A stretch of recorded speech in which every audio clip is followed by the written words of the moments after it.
ఏమండి ఆ, పెళ్లికి ముందు నన్ను పిచ్చి పిచ్చిగా ప్రేమిస్తున్నావు అన్నారు, ఇప్పుడు ఏమైంది? అదా ఇప్పుడు నయమైందిగా. నువ్వు ప్రపంచం అంతా ఎతికినా నాలాంటిది దొరకదు నీకు. నాకేమైనా పిచ్చి అనుకుంటున్నావా? ఇంకో దాన్ని కూడా నీలాంటి దాన్ని ఎత్తుక్కుంటానా?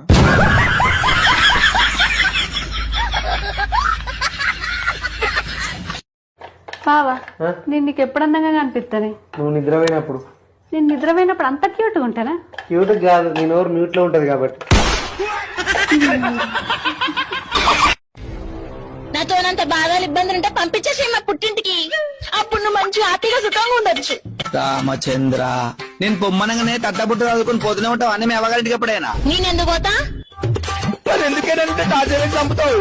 సంతోషం అనిపిస్తది నేను ఛాలెంజ్ చేసిన ప్రతిసారి. నువ్వు నన్ను ఏం చేయలేక బాధపడుతుంటే చూడాలనిపిస్తది.